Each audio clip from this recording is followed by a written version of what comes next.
और आइए पहली खबर की ओर आपको लिए चलते हैं। भारत के पहलगाम में पर्यटकों पर हुए आतंकी हमले के बाद भारत को दुनिया भर का समर्थन मिल रहा है।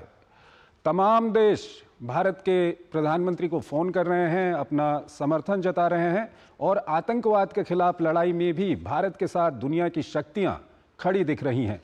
एक तरफ अमेरिकी राष्ट्रपति डोनाल्ड ट्रंप, रूसी राष्ट्रपति व्लादिमीर पुतिन और इटली की पीएम मेलोनी समेत दुनिया के दिग्गजों ने इस आतंकी हमले की निंदा की, तो वहीं फ्रांस के राष्ट्रपति मैक्रों, इजराइल के पीएम नेतन्याहू और इटली की प्रधानमंत्री मेलोनी सहित कई विश्व नेताओं ने प्रधानमंत्री मोदी से बात भी की। ये रिपोर्ट देखिए।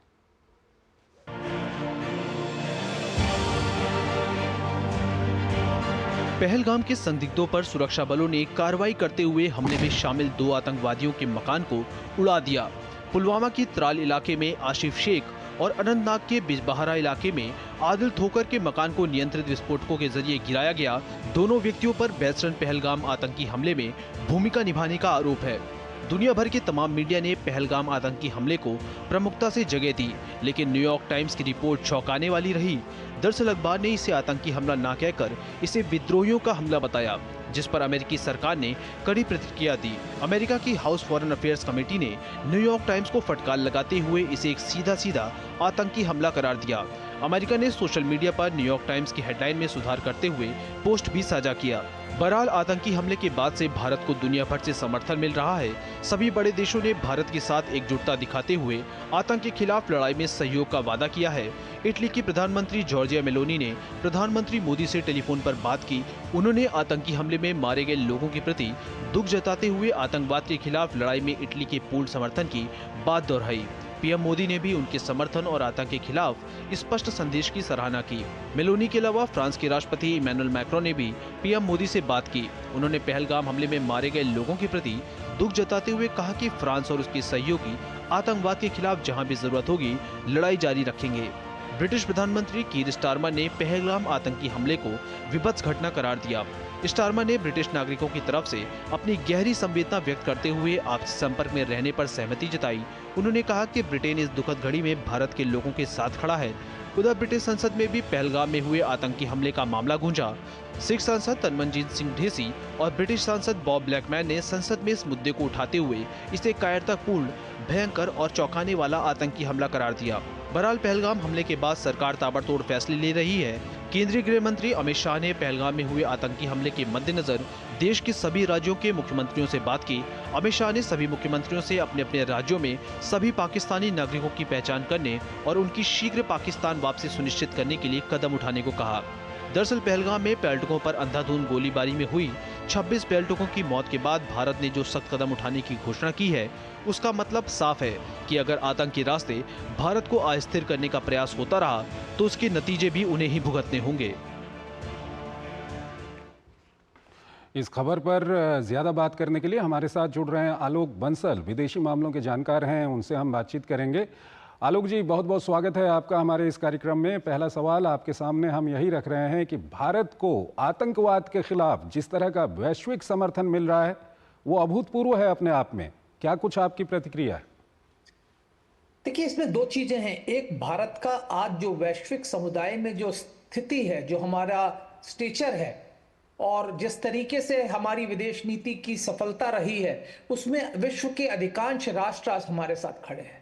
और दूसरी बात यह है कि यह घटना इतनी जघन्य था, ये जिस तरीके का जघन्य अपराध था और जिस तरीके से विश्व में आतंकवाद के खिलाफ एक मुहिम चल रही है, उसके अंतर्गत विश्व के अधिकांश राष्ट्र इस जघन्य घटना का विरोध कर रहे हैं और भारत के साथ खड़े हैं। वो अपने भारत को समर्थन दे रहे हैं और भारत की जनता के साथ सांत्वना व्यक्त कर रहे हैं, उन लोगों के प्रति संवेदना व्यक्त कर रहे हैं जिनके परिवारजनों को हमने इस घटना में खोया है। आलोक जी, जिस तरह का समर्थन मिल रहा है, इससे पाकिस्तान को अंतर्राष्ट्रीय मंचों पर घेरने में कितनी बड़ी सफलता मिलेगी भारत को? देखिए, इसमें काफी सफलता मिलेगी। यहां तक कि जो राष्ट्र परंपरागत पाकिस्तान के समर्थक रहे हैं, उन्होंने भी इस घटना पर दुख जताया है। जैसे चीन हो या अन्य खाड़ी के राष्ट्र हों, उन्होंने दिखाया है। और हमें समझना चाहिए कि पाकिस्तान एक ऐसे दौर से गुजर रहा है जहां अगर उसको इन राष्ट्रों का समर्थन ना मिले तो वो आर्थिक रूप से दिवालिया हो जाए। आलोक जी, यहाँ पर ये भी जानना चाहेंगे कि अंतर्राष्ट्रीय मंचों पे पाकिस्तान को वो कौन कौन से कदम हो सकते हैं भारत की ओर से, क्योंकि भारत को वैश्विक समर्थन मिल रहा है और पाकिस्तान को हाशिए पर किया जाए अंतर्राष्ट्रीय मंचों पर आतंकवाद के मुद्दे पर, वो कौन कौन से कदम हो सकते हैं? देखिए, पहली चीज तो यह है कि हमें दुनिया को दिखाना पड़ेगा कि पाकिस्तान किस तरीके से आतंक का समर्थन करता आया है, चाहे मुंबई हो या उससे पहले हो, उसके बाद हो। और इसके लिए जो भी हमें सबूत दुनिया के सामने और वैश्विक समुदाय के सामने रखने होंगे वो रखने पड़ेंगे। साथ ही साथ इस घटना का पाकिस्तान से क्या लिंक है और इससे पहले किस तरीके से पाकिस्तान के सेनाध्यक्ष ने अपने भड़काऊ भाषण दिए हैं और किस तरीके की उनकी विचारधारा रही है, यह दुनिया को दिखलाना होगा। साथ ही साथ दुनिया को यह भी दिखलाना होगा कि किस तरीके से पाकिस्तान जो है एक आतंकवाद की खान बन चुका है, जहां से कि आतंकवादी पैदा हो रहे हैं, आतंक की नर्सरी बन चुका है, जहां से लोग जो हैं दुनिया में जा रहे हैं आतंकवादी जो है, और इनको किस तरीके से हमें इनसे डील करना है, क्या करना है, और किस तरीके से विश्व को, जिसे आतंक का अगर खात्मा करना है तो पाकिस्तानी जैसे राष्ट्र जो कि आतंक का समय समय पर समर्थन करते आए हैं, उनका विरोध करना पड़ेगा और उनकी सरकारों के रवैये को बदलना पड़ेगा, उनके ऊपर दबाव डालना पड़ेगा कि वो आतंक को किसी भी तरीके से कोई समर्थन ना दे। आलोक जी, इस सब के बीच जिस तरह से अमेरिका की ओर से समर्थन मिला है, प्रेसिडेंट ट्रंप पहले व्यक्ति थे जिन्होंने प्रधानमंत्री मोदी को फ़ोन किया। उन्होंने सबसे पहले सोशल मीडिया पर लिखा इस आतंकवाद को लेकर के। इस सब के बीच जो न्यूयॉर्क टाइम्स की एक रिपोर्ट थी, उसको लेकर भी अमेरिका ने काफ़ी वहाँ पर कड़ा कदम उसको लेकर के उठाया। इस सब पर क्या कुछ कहेंगे आप? देखिए, राष्ट्रपति ट्रंप के प्रधानमंत्री मोदी के साथ अच्छे संबंध रहे हैं और अभी भी हैं। और अमेरिका आज ये जानता है कि जिस तरीके के व्यापारिक युद्ध वो आज राष्ट्रपति ट्रंप के शासनकाल में चल रहे हैं, उसमें भारत की एक अहम भूमिका होने वाली है। और साथ ही साथ आप जानते हैं कि राष्ट्रपति ट्रंप ने अपने पिछले राष्ट्रपति शासन में भी उन्होंने पाकिस्तान से आने वाले नागरिकों के खिलाफ वीजा रोकने की मुहिम चलाई थी। और वो समझते हैं कि पाकिस्तान किस तरीके से आतंक को मदद दे रहा है। तो इसमें हमें जरा भी शक नहीं है कि इस युद्ध में आतंक के खिलाफ अमेरिका हमारा पूरा समर्थन देगा।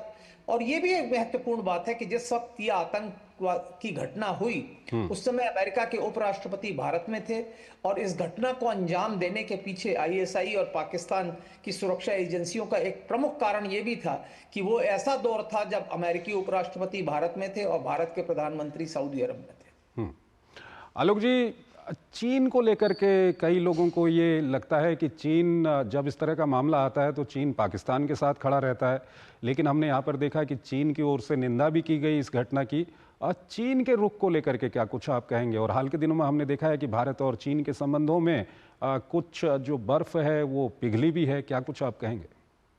देखिए, चीन इस वक्त चाह रहा है कि भारत से उसके संबंध बेहतर हों और इसमें कोई शक की बात नहीं है कि प्रधानमंत्री मोदी के शासनकाल में हमारे संबंध काफी बेहतर हो गए थे, जब तक कि डोकलम और गलवान जैसी घटनाओं के बाद वो संबंध खराब नहीं। तो अब चीन चाह रहा है कि वो संबंध दोबारा सुधरें और भारत और चीन के बीच में अच्छे संबंध हो। दोनों एशिया के जो पड़ोसी मुल्क हैं उनके बीच संबंध बेहतर होने चाहिए। और हमने पहले भी देखा है, ऐसा नहीं है कि चीन पहली बार कर रहा है। अगर आपको कारगिल का जमाना याद हो तो तब भी चीन ने भारत का पाकिस्तान का विरोध किया था, कारगिल में जिस तरीके की घुसपैठ हुई थी। और यही बात अच्छी है कि इस बार भी चीन ने जो है इस घटना में भारत के साथ पूरी संवेदना व्यक्त की है। और मुझे इसमें जरा भी शक नहीं है कि भारत जो भी कदम उठाएगा, चीन उसमें अगर भारत का समर्थन नहीं करेगा तो भारत का विरोध भी नहीं करेगा। आलोक जी, इसके अलावा अरब देशों की हम बात करें, जब ये घटना घटी थी प्रधानमंत्री उस वक्त सऊदी अरब में थे और हमने देखा कि वहाँ पर सऊदी अरब की ओर से भी इस घटना की निंदा की गई और भारत के जो अरब के मुल्क हैं उनसे काफ़ी अच्छे संबंध हैं अरब देशों को लेकर के, क्योंकि पाकिस्तान को हमेशा ये लगते रहा है कि उसको कुछ थोड़ा बहुत जो समर्थन है वो अरब देशों से मिल सकता है। इस पर क्या कुछ आप कहेंगे?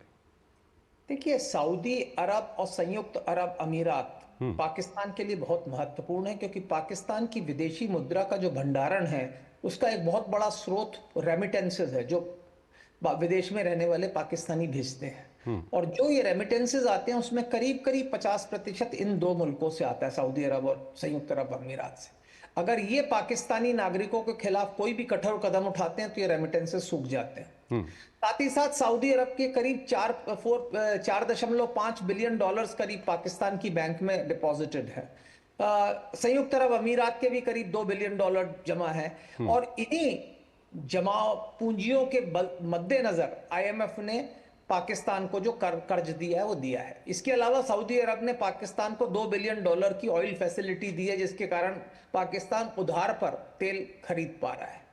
अगर सऊदी अरब और संयुक्त अरब अमीरात थोड़े अपने नजरें और तेज कर दें तो पाकिस्तान तो दिवालिया होने से कोई रोक ही नहीं सकता, क्योंकि अगर ये देश सिर्फ अपना पैसा इनके बैंक से निकाल ले और इनको उधार पर तेल देना बंद कर दें तो पाकिस्तान के पास विदेशी मुद्रा का तो बिल्कुल अभाव हो जाएगा और फिर वही स्थिति हो जाएगी जैसी आज से कुछ समय पूर्व थी। और ये दोनों देश भारत के साथ अच्छे संबंध चाहते हैं, अच्छे संबंध है हमारे, बहुत अच्छे संबंध हैं। और मुझे लगता है, हो सकता है अभी ना करें पर आगे चलकर ये पाकिस्तान पर पूरा दबाव बनाएंगे। और जो इस वक्त पाकिस्तान में एक कट्टरपंथी जनरल जो सेना की कमान संभाले हुए हैं, विशेषकर उसके ऊपर दबाव बनाया जाएगा कि वो उसको या तो सत्ता से हटाया जाए या उसकी जो नीतियां हैं उसके ऊपर एक अंकुश लगाया जाए। आलोक जी, आप बने रहिए हमारे साथ। एक और महत्वपूर्ण खबर है, उससे पहले हम यहाँ पर एक छोटा सा ब्रेक लेते हैं। एक छोटा सा ब्रेक।